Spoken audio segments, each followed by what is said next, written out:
Hey, my friends, welcome to another exciting episode of the Daily Torah broadcast, a ministry of the Messianic Discipleship Institute. Remember, you can always visit us online at mymdi.org and download previous episodes of the Daily Torah podcast. Contact us and let us know what you're learning so far. Today we are on day 5 of this week's Daily Torah series called Korach. Yesterday we covered God's judgment upon those blaming Moses for killing those who rebelled. Today our Torah portion continues with God showing which head of the tribe he has appointed to lead the children of Israel.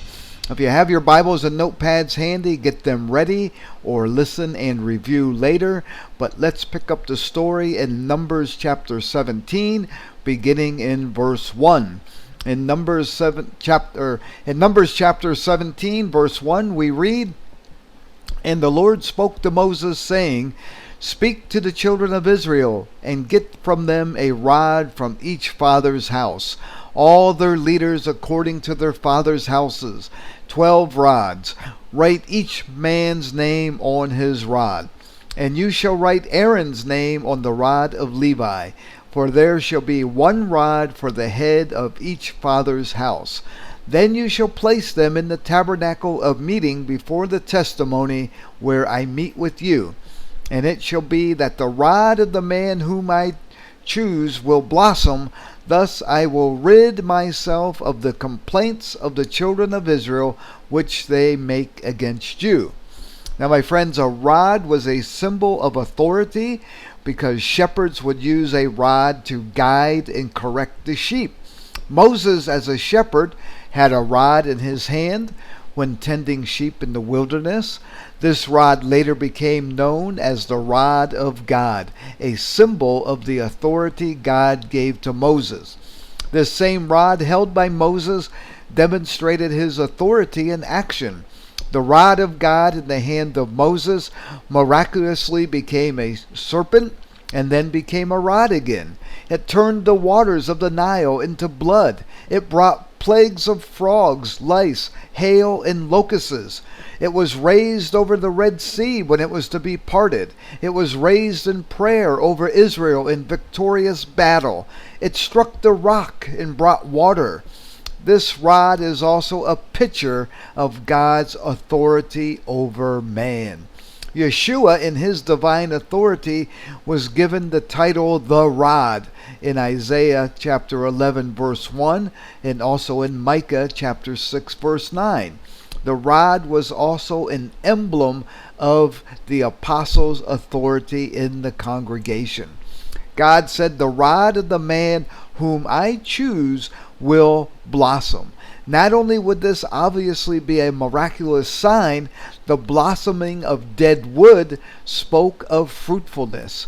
Fruitfulness, miraculous fruitfulness, is present when godly authority and leadership are being practiced. God, having demonstrated more than sufficient evidence to the murmurers, would no longer regard their murmuring. Indeed, he would then judge their murmuring. Murmurers, also complainers, are rarely satisfied by evidence or the resolution of one issue. Complainers are usually not issue motivated, though they may claim to be and appear to be. More often they are heart motivated. They sometimes murmur because they have complaining, discontented hearts. The complaining heart is demonstrated when people murmur about one issue after another, never being satisfied. So God would give them an unmistakable answer to this matter of contention, then rid himself of the complaints. Now, continuing in verse 6. "So Moses spoke to the children of Israel, and each of their leaders gave him a rod apiece, for each leader according to their fathers' houses, 12 rods, and the rod of Aaron was among their rods. And Moses placed the rods before the Lord in the tabernacle of witness. Now it came to pass on the next day that Moses went into the tabernacle of witness, and behold, the rod of Aaron of the house of Levi had sprouted and put forth buds, had produced blossoms and yielded ripe almonds. Now, my friends, when Moses checked on the rods the next day, Aaron's rod, and only the rod of Aaron, had sprouted. It had not only sprouted, but it had also put forth buds. It had not only put forth buds, but it had also produced blossoms.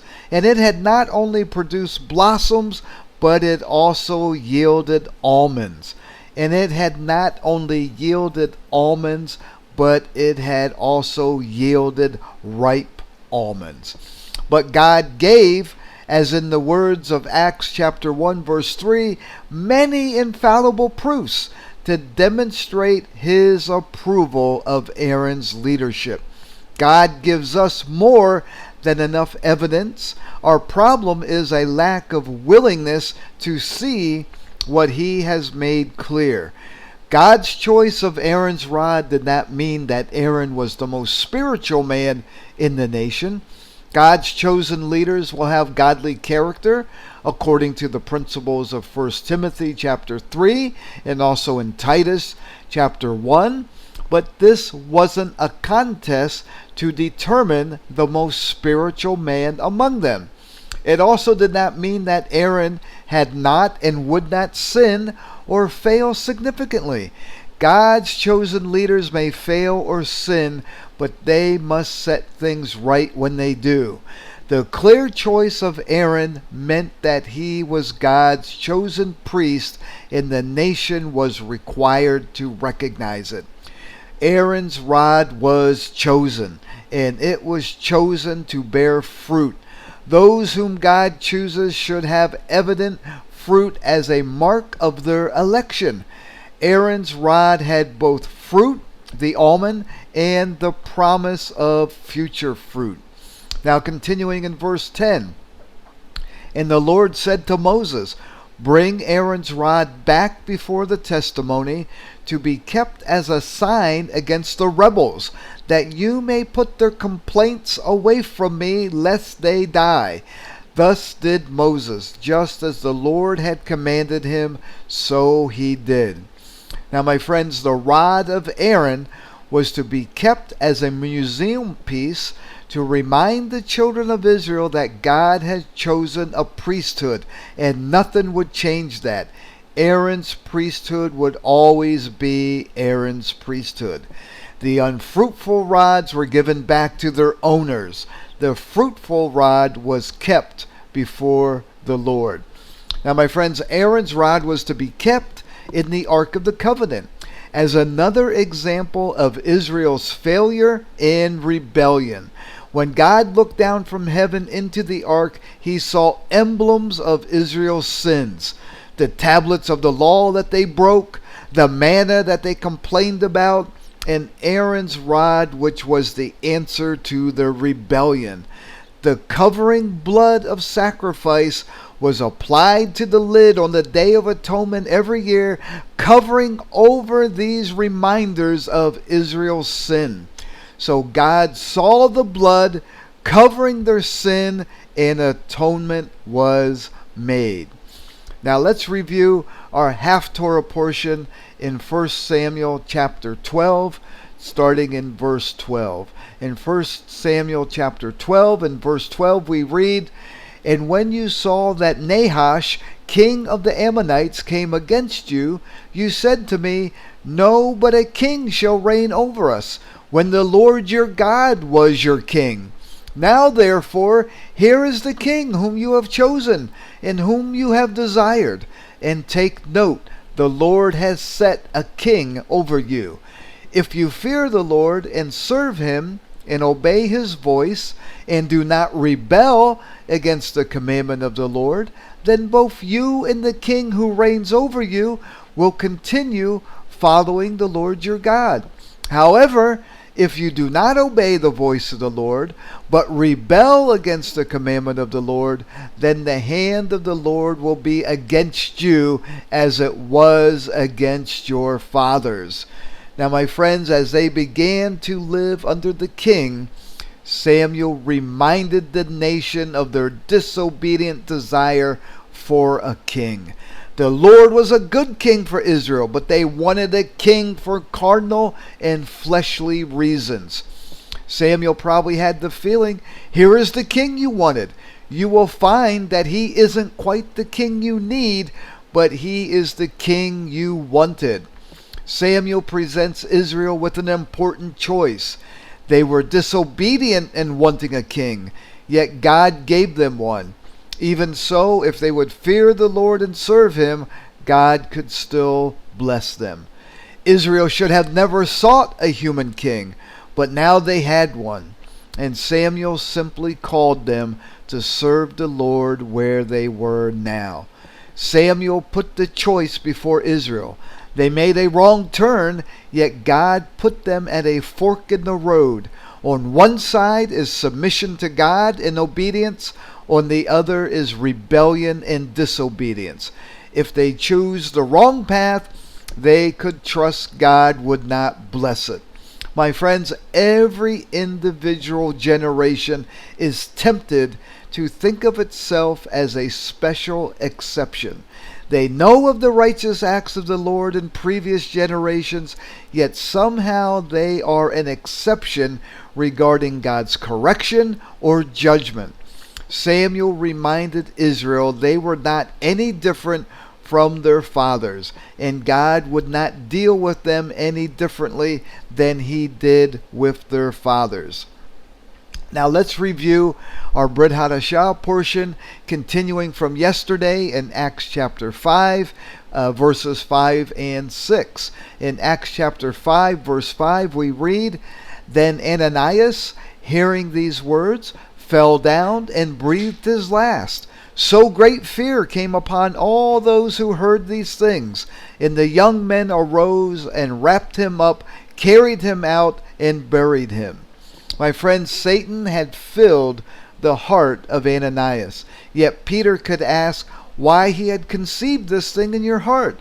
Satan can influence the life of a believer, even a spirit-filled believer, but he can't do your sinning for you. Ananias had to conceive it in his heart.